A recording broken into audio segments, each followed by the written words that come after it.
Great content is like an amazing dish. It's meant to be remixed and shared. That means a great blog post should also be visualized and explained in a webinar, written as a Twitter thread, discussed in a podcast.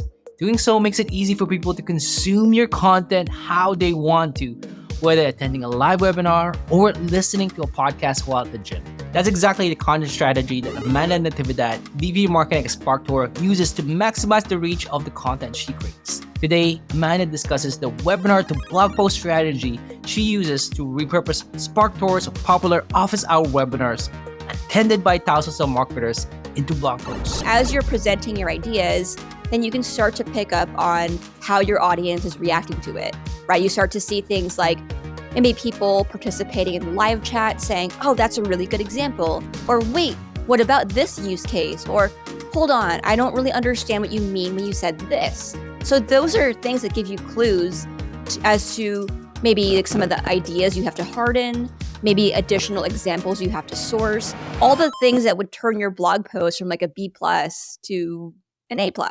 In this Marketing Powerups episode, you learn first why repurposing webinars to blog posts might be better than the other way around. Second, Amanda's detailed process for turning webinars into blog posts. Third, the art of coining terms like zero-click content. And fourth, a resume tip that's helped her transition from a test kitchen chef to a BPO marketing of a fast-growing startup. Before we start, I've created a Powerups cheat sheet that you can use, download, and fill in to apply Amanda's webinar to blog content strategy. Go to marketingpowerups.com to get it right now. That link is in the description and show notes. Are you ready?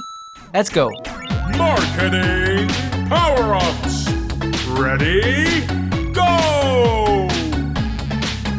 Here's your host, Ramley John. Let's talk about Marketing Powerups. We're going to be talking about how your content strategy of turning SparkToro's office hour webinars into blog posts. While preparing for the show, you mentioned that many people think that the end result of this should be the webinar, because probably setting up a webinar, it just takes a lot longer, creating the slides and making sure that people show up for the event.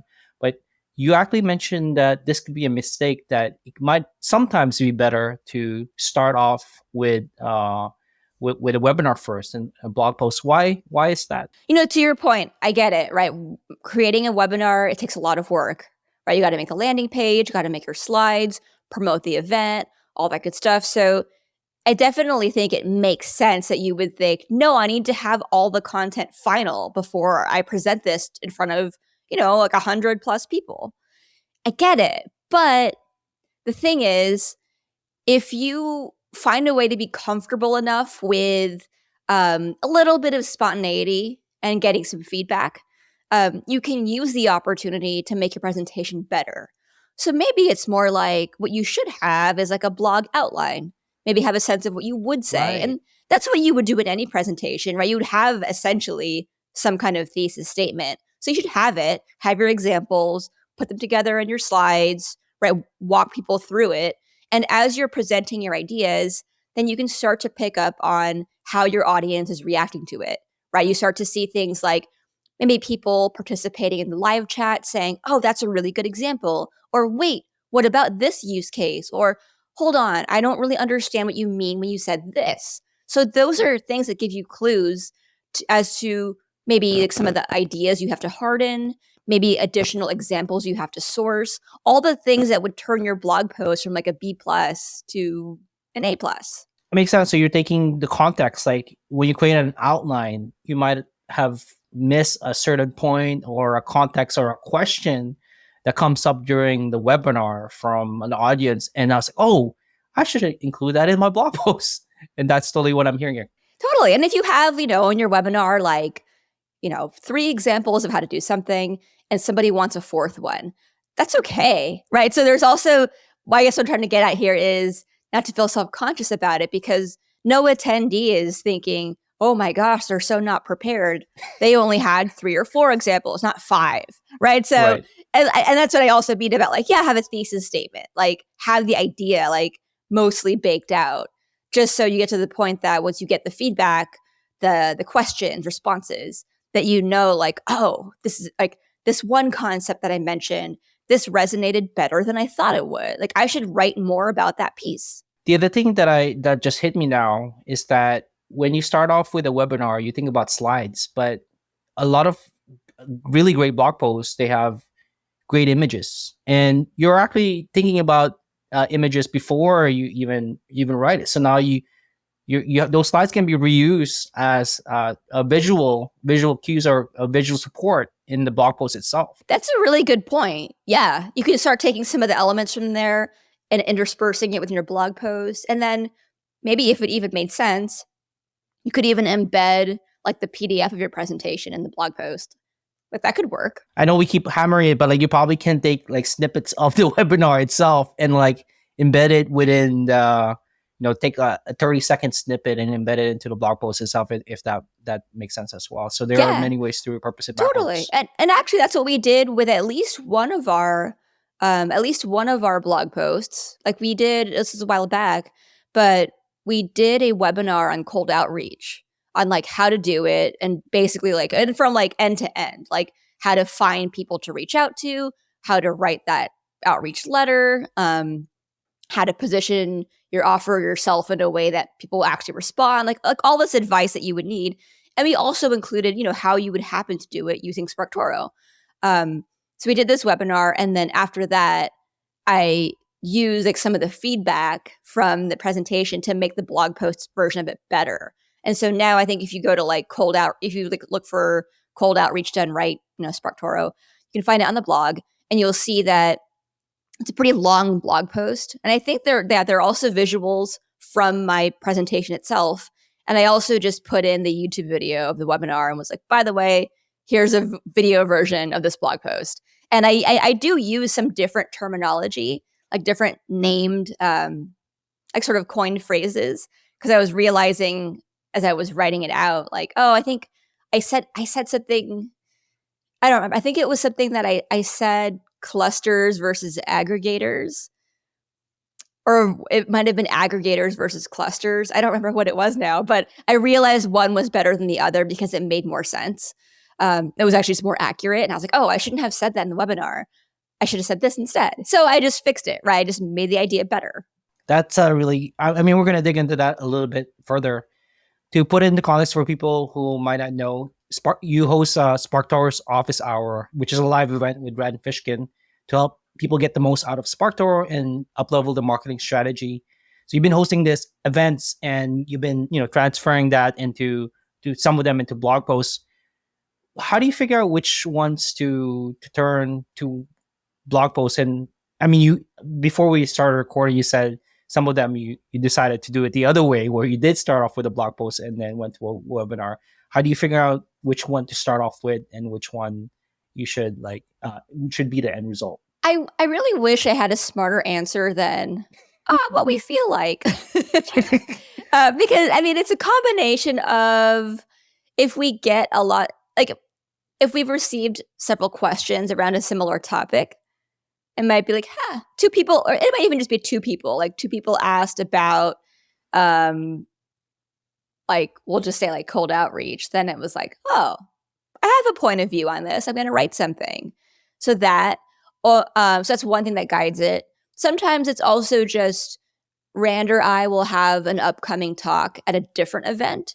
And so as we're preparing for that, we're like, oh, maybe we can use office hours as like the practice version. And so it's sort of like, oh, it's like similar, but not really. Yeah.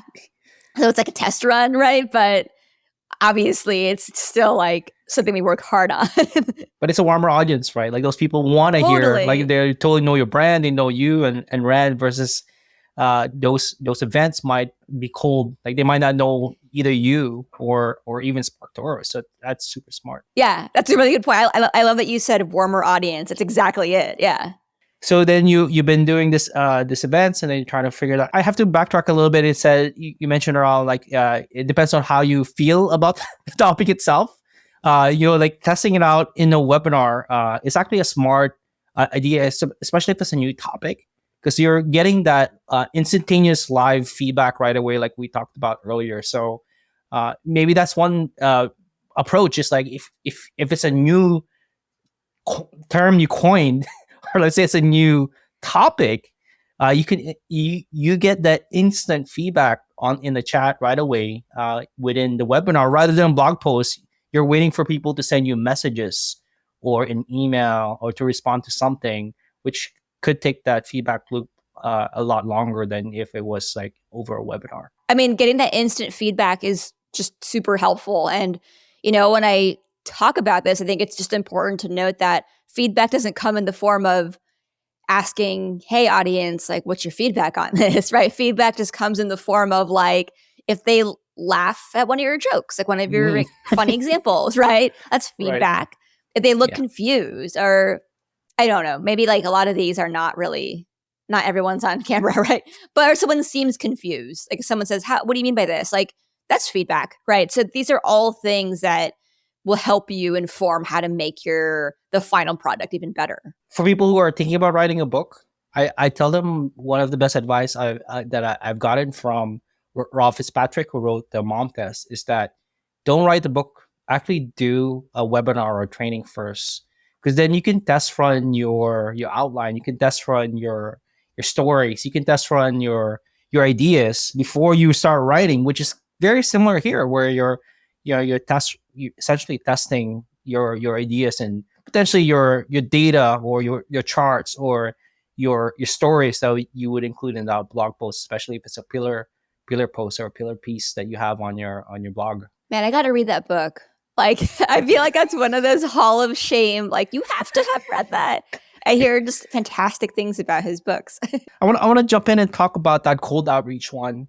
It's available on your blog. I'm going to be linking it in the show notes as well as in the description. Did you like just translate word for, like, not necessarily word for word, but outline by outline to the blog post? What's your approach to turning a webinar into a blog and potentially making it better, like what you mentioned earlier? So this one worked really well for the translation of webinar to blog post, because it's very step by step, right? Like, the intro was like, blah, cold outreach sucks if like you're on the receiving end and the person sends you a terrible message, like blah blah blah, relatable statement. So you have your intro, pretty easy to do, and then it just kind of immediately went into, well, here's a smarter way to do it, especially if you're a lean team, like if you're doing this alone for PR outreach, or if you're doing it alone for like a career transition, like if you're looking for a new job.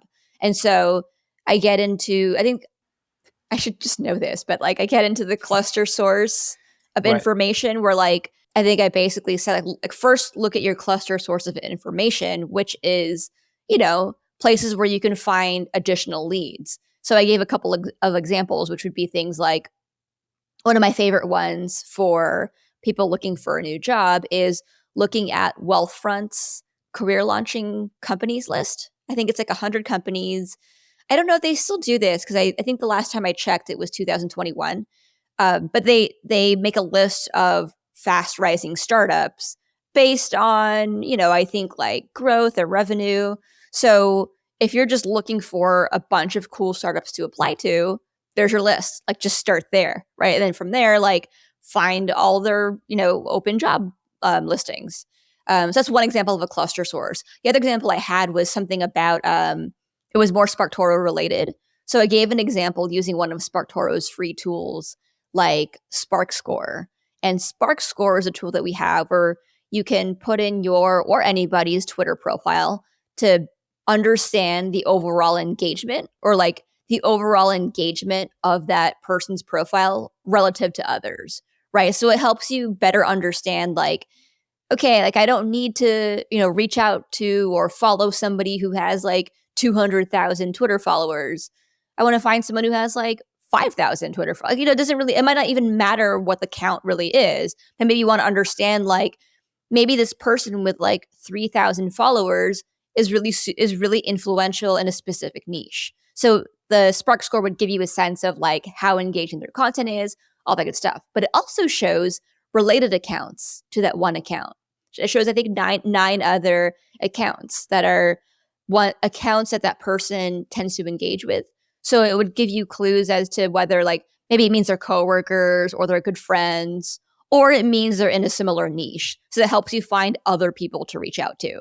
So I might just stop there, because that's kind of like way in the weeds of this, but No, that makes sense. but like starting from that building blocks of like, here's how to get your source of information. The next is like, here's how you position yourself.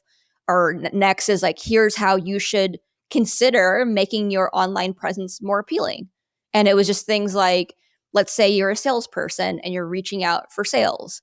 Like your LinkedIn profile should match it. Like it should say sales executive or, whatever the title is.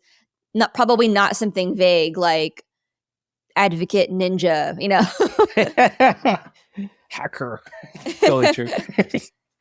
That's so true. Like it totally makes sense how it's laid out. And a bunch of the stuff we talked about earlier, like including the video snippet and a lot of this, there's a lot of like screenshot of slides that you've used that was in the office hours is in the blog post itself. And from what I heard, the way that you presented it and the flow is essentially the flow of the blog post for this one. Mm-hmm. I want to compare this to one where it actually started off as a blog post and then it started off as a blog post and then turned into a webinar. I believe that was one around the zero-click content, I believe. Can you talk a little bit about how that one is different and, and how that came across as, starting off from the blog post to a webinar and what was the result? That one's a little bit of a funny one because because the whole notion of zero-click content, right? Zero-click content, as you know now, is standalone content or content that's native to any given platform that presents a standalone idea, wherein clicking to learn more or clicking on the link to read the full context is only additive to the user's experience, not required for their understanding. So basically someone can see the tweet and keep scrolling and be, oh, I get it. That's awesome. Like, got it, and keep scrolling or whatever that is. So it's an idea that I had been talking about for quite a while. I think it probably first came up actually in my content marketing course, my Content Marketing 201 course, because I do have one of the modules around creating zero-click content. And then after that, I mentioned it to Rand in conversation. He was like, what did you say? And I was like, yeah. I'm like, oh, like when you make like standalone content, like people don't have to click. I just call it zero-click content. And he was like, he's like, excuse me, like you have to write that. And I was like, oh, like, do you think that's a good idea? That's how, like, right. I'm not so like clueless that I didn't think that like I thought it was like a crappy idea and didn't think, but I was just like, I don't know. I'm like, I don't know if it's a blog post. I'm like, I think it's just like a thing people do. And he was like, no, it is definitely a blog post. So that was when I really like very intentionally sat down and was like, oh, I guess it's a blog post. And then wrote out like I think it's like 2,500 words. Wow. So it's quite long, I think. And then, was like, Rand, can you roast me before I publish this? So I had his support. Funny. Yeah, which is good. And then after that, it was like, then it was just like, oh, wait, we should just do a webinar on this because we have it. It's funny because you did teach it live first in your cohort-based course. Yeah, that's true. And then when you shared it in your cohort, in your course, I'm guessing you did you get any positive feedback? There's like, what is this? This is cool. I believe you already shared it on Twitter by that point. I'm trying to figure out if you did get some feedback loop earlier on before it became a blog post. I think so. I think like some students were like, "Oh, that was cool," or I did get a couple of testimonials from people saying like, "Oh, the zero-click content was a highlight for me." So yeah, I did. I think what can be challenging in teaching a live course, and this is a live online course, is everyone's in like learning mode, right? So you like it is great, you get to see their faces, but in some ways it's hard to tell if this thing resonates because they're just taking notes and they're like, right. And then I'm like, I think I'm losing them. And then sometimes they'll be like, oh, that was great, thanks. I have to go, bye. You're like, oh, so you did like it. Great. Right. I'm like, I'm glad. But I did get some good feedback on it. Yeah. I think that's a really good point around getting feedback, especially like sometimes you do want to hear from people who might a little bit be more skeptical around different things. But I think people who are on the course they want to hear from you. They sign up to hear from you and really learn from new things from you. I do want to call that out. I like that you said that. I think getting some skepticism is good. I think that's ideal. Like you want to get somebody who says something like, I'm not sure what you mean by this, or even just, I'm not sure about that use case, because you want someone to challenge you in some way to be like, oh, wait, are they right? Like one, maybe they're right. Maybe you were wrong about something. Or two, maybe it helps you think through like, oh, I see what they're saying, but I need to add more nuance to what I'm saying to make it more accurate. Before we continue, I want to thank the sponsor for this episode, 42 Agency. When you're in scale-up mode, you have to hit your KPIs. The pressure is on to deliver demos and signups. It's a lot to handle: demand gen, ABM, email sequences, revenue ops, and more. That's where 42 Agency, founded by my good friend Camille Rexon, can help you. They're a strategic partner that's helped B2B SaaS companies like Profitwell, Teamwork, Sprout Social, and HubDoc build a predictable revenue engine. If you're looking for performance experts and creatives to solve your hardest marketing problems at a fraction of the cost of in-house, look no further. Go to 42 Agency, that's number 42agency.com, to talk to a strategist to learn how you can build a high-efficiency revenue engine now. Find that link in the description or show notes. Well, that's all for now. Let's jump back into this episode. Seems like you're great at coining terms. Like you have, zero-click content. There's another one that actually came up in a previous recording with, I forgot who the person is, but around permissionless co-marketing. Oh yeah, permissionless co-marketing. Which is something that you also coined. How do you come up, how do you approach coining a new term? Like, or a term that do you test it out with people, or do you just like going for a walk and then it hits you like a inspiration? Like what's your approach to coining terms that resonates with marketers and other people? I love this question, and I really wish I had a better answer. But no one has asked this, and it's a really good question, but my answer is just sort of, I don't know, I just say them. Maybe for permissionless co-marketing, for that one, that's a half borrowed term, right? People talk about like permissionless apprenticeship. Interesting. I think that's a thing. I want to say that's a Jack Butcher thing. I think. Right. But just I think the idea there in being someone's permissionless apprentice is like, I think it's like reading all their work online. I know everything they publish, following their work, and like kind of treating them as like an asynchronous mentor, and then enacting their principles and following their advice. I think that's what that is. So the permissionless thing I kind of already knew, and then I added it to co-marketing. I didn't make up co-marketing, right? Like that's a thing people know. No, that makes sense. So that one for zero-click content, I think I think it just clicked in my head. Like I just liked it. I think it just was like, this sounds good. Like I like this. It just captures what I'm trying to say. There's no need to click. You can if you want to. I will say though, there are some wise guys now and then who point out like, actually, you have to click to read a thread. So that's still clicking. It's not the same. You're like, okay. Yeah. You're like, Right. okay, bro. Yeah. I get it. Ha ha. You're smart. No, it's so visual. Like it's so easy to get zero-click content. Like you don't have to click away out of the platform itself. And permissionless co-marketing reminded me of a Seth Godin term around permission marketing, which is like now you're kind of switching it around. Permissionless co-marketing. That's super interesting. How you approach that. Do you just test it out with a few folks, like your family, or like what do you think about this term, or like a few other marketers? Do you like kind of workshop that term, or do you just share it on Twitter? I mean, Twitter's a good instant feedback space where you share a term and see if people resonate with that particular term itself.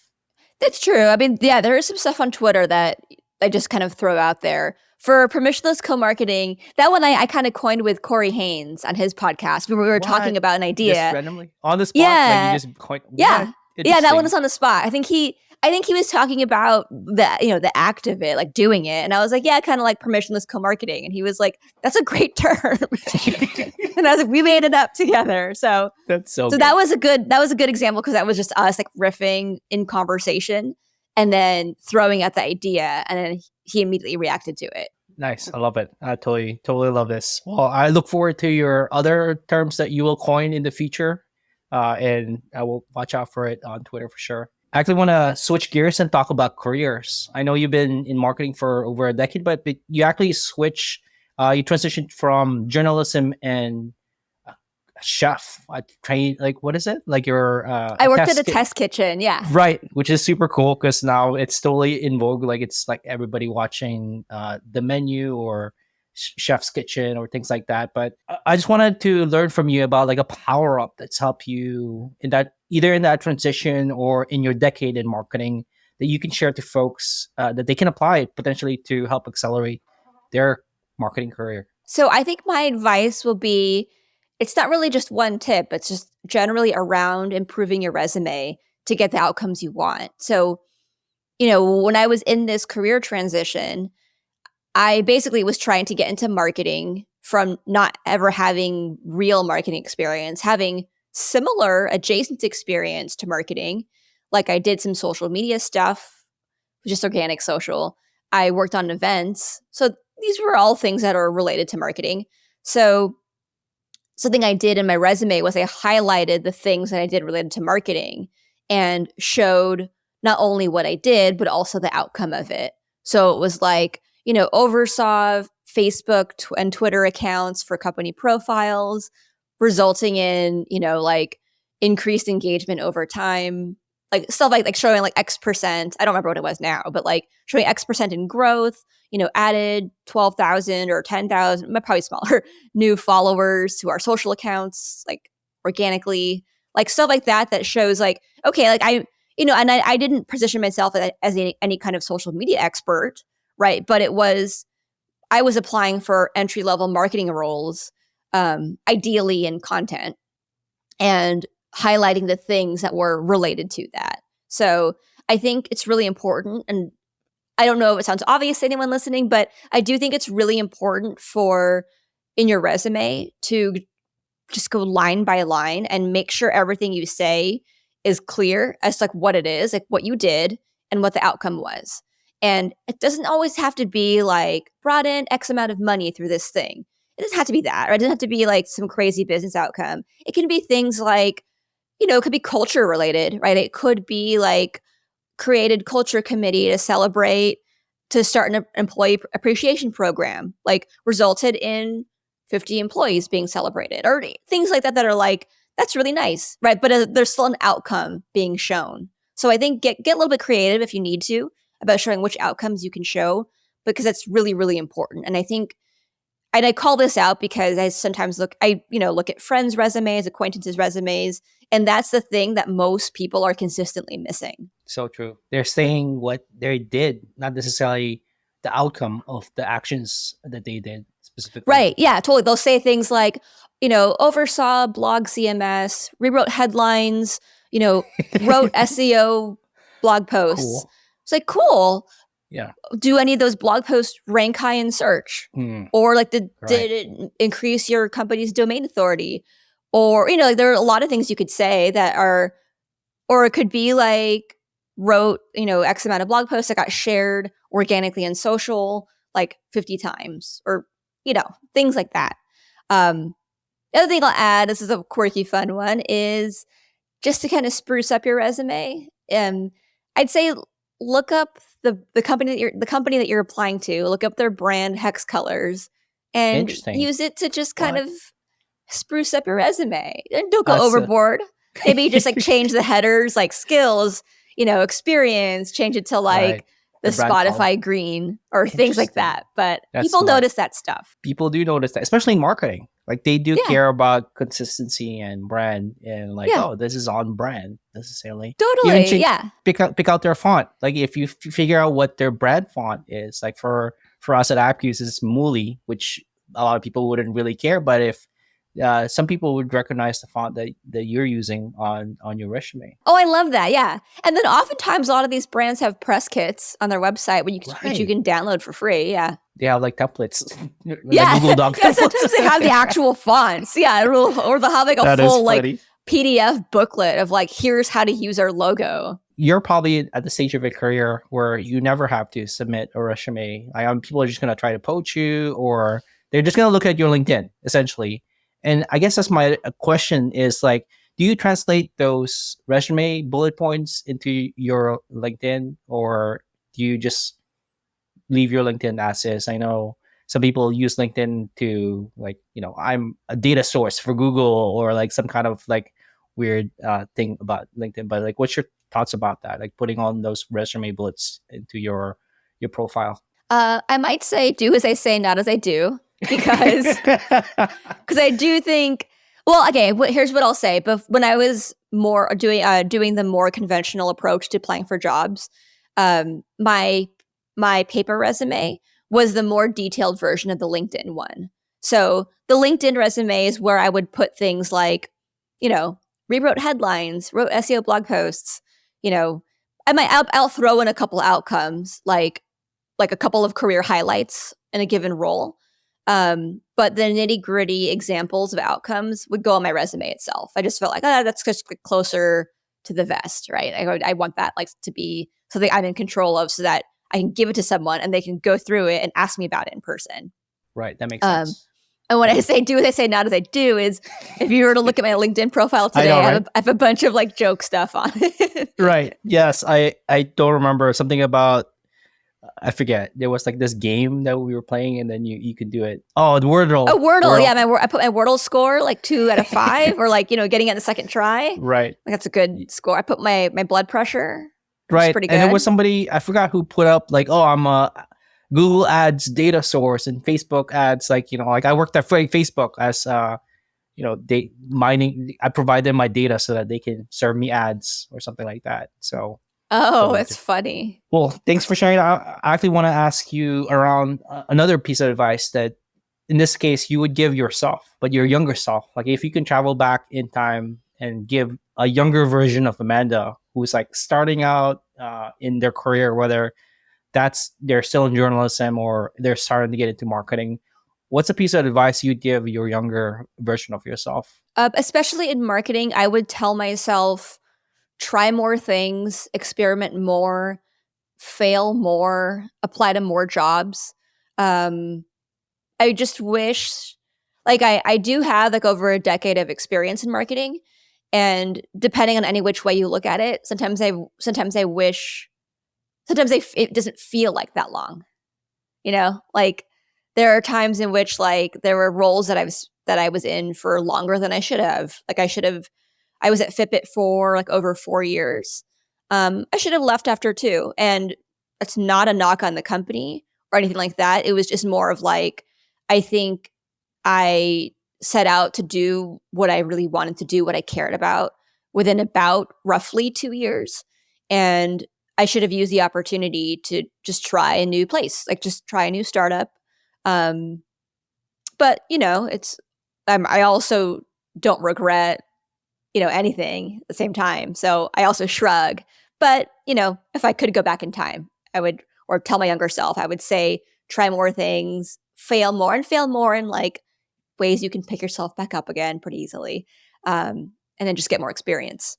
Anything you would like fail more, like trying out things on the side, or being more risky with the campaigns that you run? Is there anything specific that you would give yourself advice around, like that feeling more piece? I do wish that I did more side hustle stuff. Like, I've had a couple of pet blogs here and there, but there were no goals. Like, they were pretty aimless. Like, I actually do wish that I focused on like an SEO blog. Like, I wish that I like chose a topic, and it didn't need to be one that I was passionate about, but just one that like, if I had some conviction that, I bet I could rank pretty high in search with this if I just focus on this for a couple months. Like, I wish I did something like that. I've done some of that stuff more recently, in the recent couple years, but I'm also at a different time in my life now where I have a family. I don't have as much free time as I used to. So there's a little bit of that feeling of, while I had a lot of fun living in San Francisco in my 20s, and I really loved it there and got to make lots of friends and network and everything, I do wish that I carved out a little more time for like the side hustle stuff. I want to go back to what you mentioned around you wish you moved on to other roles sooner. you mentioned that you've accomplished all you can within that 2 years. I do feel like that advice could really apply to a lot of marketers where they might stay on to a role a little longer than they want to just because it feels safe. And often in other companies, marketers are the ones that are abused or the ones that are like chased down. Is there any other advice you would give around people who, it's time to move on? I mean, for me, I would say around like you've learned that all you can in that role and it's time to move on. Like, is there any other signals to you, particularly for yourself, that it's a flag for you to start looking for something new as an opportunity? I appreciate what you said about when people like feel safe and they don't really want to leave. I think that was what kept me at Fitbit. For longer than I maybe in hindsight wanted to have stayed. Is there was some comfort in there, right? It was like, oh, look, Fitbit's still a cool brand. I know what's expected of me in my job. Like I know what to do to get the things done. And I was also at a stage where I was planning having a family. So I was also like, I kind of need to be in a pretty safe environment where I know everybody and like they know me and I can take some time off for my parental leave and not, feel scared about it, right? Like, so that's why I also say like, I don't regret it, but maybe it's more like if you find yourself in that similar position where you might be staying in a role because you feel like it's the safer choice, maybe think about, I'm going to say this in a more like positive way or constructive way, which is like, that's okay. Maybe it's okay if you need that safety, like think about how it's serving you and why it's serving you in the way that it is. If in my case, it was, I needed to be in a safe space so that I could figure out a next stage in a different area of my life, that was absolutely worth it. If you find that maybe you're stuck in the safe zone because you're just afraid of change and you just don't want to do it, but deep down inside, you do want to do it, or you're like, I want to change, but I also don't want to do it because it's scary, then I would challenge you and say like, you should try to push yourself and go for the change. But I would just maybe wrap that up with, if you're finding that you're taking comfort in that safety, that doesn't have to mean that's a bad thing. Just be mindful about how you're using that and if it's serving you. Whenever I chat with Amanda, I learn something new. She's one of the most generous, kind, and wickedly smart marketer I know. I highly recommend you subscribe to Amanda's newsletter, The Menu, by going to amandanat.com. You can also check out SparkToro at SparkToro.com and follow Amanda on LinkedIn and Twitter with her handle, AmandaNat. You can find those links in the show notes and description. Thanks to Amanda for being on the show. If you enjoyed this episode, you'd love the Marketing Powerups newsletter. I share the actionable takeaways and break down the frameworks of world-class marketers. You can go to marketingpowerups.com to subscribe and you'll instantly unlock the 3 best frameworks that top marketers use to hit their KPIs consistently and wow their colleagues. I want to say thank you to you for listening, and please like and follow Marketing Powerups on YouTube, Apple Podcasts, and Spotify. If you're feeling extra generous, kindly leave a review on Apple Podcasts and Spotify, and leave a comment on YouTube. It goes a long way in others finding out about Marketing Powerups. Thanks to Mary Sullivan for creating the artwork and design, and thank you to Faisal Taigo for editing the intro video. And of course, thank you for listening. That's all for now. Have a powered up day. Marketing Power-Ups. Until the next episode,